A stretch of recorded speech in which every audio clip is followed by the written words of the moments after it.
आज के वीडियो में हम बात करने वाले हैं लुकर स्टूडियो के बारे में। तो गूगल एनालिटिक्स का ये अगला वीडियो है। गूगल एनालिटिक्स की पूरी सीरीज़ हम कवर कर रहे हैं। इस टूल का यूज़ हम करते हैं, मान लीजिए आपके पास बहुत सारे जो डेटा है, कोई डेटा गूगल एनालिटिक्स से आ रहा है, कोई कंसोल से आ रहा है, कोई गूगल एड्स से आ रहा है और उस पूरे डेटा को आप ग्राफ़िकल फ़ॉर्म में दिखाना चाहते हैं या फिर एक ही जगह पे दिखाना चाहते हैं।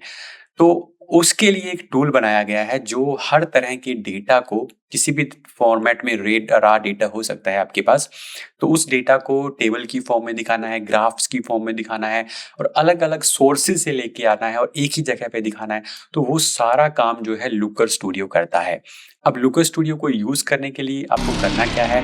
आप सबसे पहले lookerstudio.google.com ओपन कर लें। जैसे मैं यहाँ पर लुकर स्टूडियो ओपन कर लेता हूँ।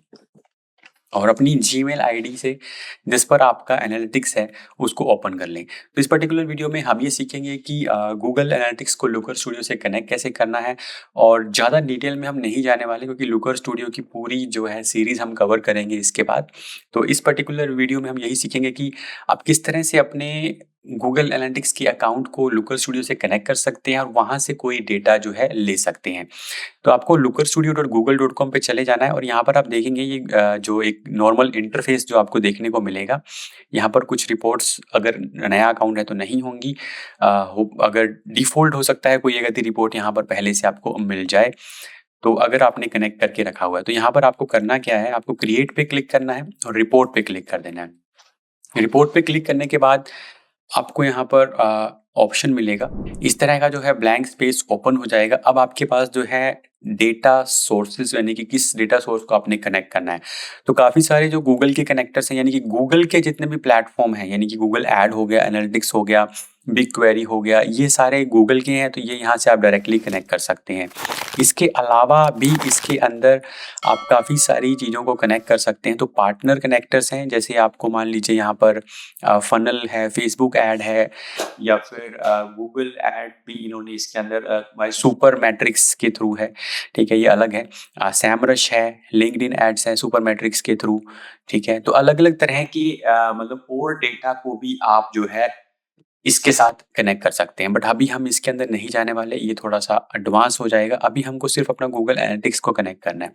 तो गूगल एनालिटिक्स को जब आप कनेक्ट करेंगे, आपकी जिस गूगल एनालिटिक्स की आईडी है अगर वही होगा तो आप यहाँ पर कनेक्ट का ऑप्शन आ जाएगा, ऑथराइज़ का ऑप्शन आ जाएगा, आपको वो ईमेल सेलेक्ट करना है। तो मैंने यहाँ पर सेलेक्ट किया हुआ है, तो अब हमने यहाँ पर जो गूगल एनालिटिक्स का डेमो अकाउंट था उसको कनेक्ट किया हुआ है। यहाँ पर हम जो है गूगल एनालिटिक्स का ही गूगल मर्चेंट शॉप ओपन कर लेते हैं और ऐड पे क्लिक कर देते हैं। तो ये जो पर्टिकुलर अकाउंट है, ये जो पर्टिकुलर प्रॉपर्टी है आपकी, ये यहाँ पर कनेक्ट हो जाएगी इस तरीके से। इसके बाद आपके पास ऐड टू रिपोर्ट का ऑप्शन आएगा, इस पे आपने क्लिक कर देना है। तो इसके बाद इस तरह से एक इंटरफेस आपके पास ओपन हो जाएगा। अब इसके अंदर हम ज़्यादा डिटेल में नहीं जाएँगे, सिर्फ़ मैं आपको बेसिक बता देता हूँ। आप यहाँ से अपनी रिपोर्ट का नाम रख सकते हैं, जैसे कि मैं यहाँ पर GA4 रिपोर्ट रख देता हूँ, GA4 रिपोर्ट मैंने यहाँ पे रख दिया, ठीक है। अब यहाँ पर आप लेआउट चूज़ कर सकते हैं। फ्री फॉर्म का मतलब है आपका लेआउट फिक्स रहने वाला है और रिस्पॉन्सिव का मतलब है अगर आप मान लीजिए मोबाइल पे जाते हैं तो आपका लेआउट मोबाइल के हिसाब से अपने आप को एडजस्ट कर लेगा, ठीक है। तो अभी यहाँ पे हमारा लेआउट रिस्पॉन्सिव सेलेक्ट हो चुका है। मैं यहाँ से जाके थीम एंड लेआउट में जाके लेआउट पे जाके आप यहाँ से चेंज कर सकते हैं। तो मैंने इसको चेंज कर दिया, बट एक बार जो आपका फिक्स कर देंगे उसको लेके चलना पड़ेगा बाद में अगर आपने इसके ऊपर काम शुरू कर दिया तो।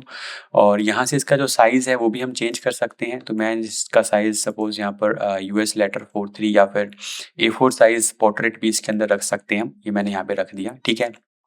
अब यहाँ पर जो भी एलिमेंट्स आपको ऐड करने हैं वो इंसर्ट में जाके आप ऐड कर सकते हैं। जैसे कि यहाँ पर हमने एक पाई चार्ट सपोज़ हमने इंसर्ट कर दिया, आपको वहाँ पे क्लिक करना होगा और आपके पास चार्ट जो है वो आ जाएगा। अब इसके अंदर जो डेट रेंज है वो हम सेलेक्ट कर लेते हैं, ठीक है। तो फिलहाल अभी यहाँ पर हम इसके अंदर सपोज़ दिसंबर टू, ठीक है, ये हमने सेलेक्ट कर लिया एंड यहाँ पर हमने अप्लाई कर दिया, ठीक है। वापस इसके ऊपर जब आप क्लिक करेंगे तो ये यहाँ पर साइड में इसकी जो सेटिंग्स हैं वो ओपन हो जाएंगी। अब यहाँ पर जो है ये बाय डिफ़ॉल्ट जो डायमेंशंस हैं वो इवेंट नेम आ रहे हैं। यहाँ से जाकर हम इसको चेंज कर सकते हैं। हम इसको यहाँ पर कोई भी इवेंट्स जो है उसका डिफ़ाइन कर सकते हैं, ठीक है। तो ये तरीका हो गया। मान लीजिए कुछ और आपको इंसर्ट करना है, सपोज़ मुझे यहाँ पे एक सिंपल स्कोर कार्ड इंसर्ट करना है, तो मैं यहाँ पे क्लिक कर दूंगा। ठीक है, अब ये व्यूज़ दिखा रहा है। यहाँ पर जाकर आप मैट्रिक्स के अंदर जाकर इसका डेटा चेंज कर सकते हैं। आप यहाँ पर कोई भी डेटा यहाँ पे रख सकते हैं। सपोज मुझे ऐड क्लिक्स काउंट करने हैं, तो वो मैं यहाँ पर इसको चेंज कर दूंगा और मेरे पास जो है ऐड क्लिक्स यहाँ पे आ जाएंगे। मतलब ये पूरा डेटा को यहाँ से आप चेंज कर सकते हैं। सारी मैट्रिक्स आपके पास, सारी डिटेल जो है यहाँ पर आपके पास आने वाली है। ठीक है, तो यहाँ पर हमारे पास इनवैलिड कॉन्फ़िगरेशन बता रहा है, तो मैं यहाँ पे सपोज एक्टिव यूजर्स क्लिक करता हूँ, तो यहाँ पर हमारे पास एक्टिव यूजर्स आ गए हैं। ठीक है, तो इस तरह से आप अलग अलग तरह की डेटा को, अलग अलग तरह की रिपोर्ट्स को जो है ना यहाँ पे कनेक्ट कर सकते हैं। और काफ़ी जो भी चीज़ आप इसके अंदर ऐड करना चाहें, इंसर्ट पे जाएंगे और ये काफ़ी सारे ऑप्शंस हैं आपके पास। हर तरह का ऑप्शन लगभग आपको मिल जाएगा, क्योंकि ये है ही डेटा को एक रिप्रेजेंटेबल फॉर्म में दिखाने का टूल।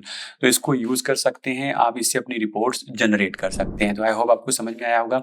अगर इसके बारे में कोई डाउट है तो हम इसका डिटेल जो है प्लेलिस्ट बनाने वाले हैं, तो आप चैनल को सब्सक्राइब कर लीजिएगा ताकि हर वीडियो आप तक पहुंच पाए।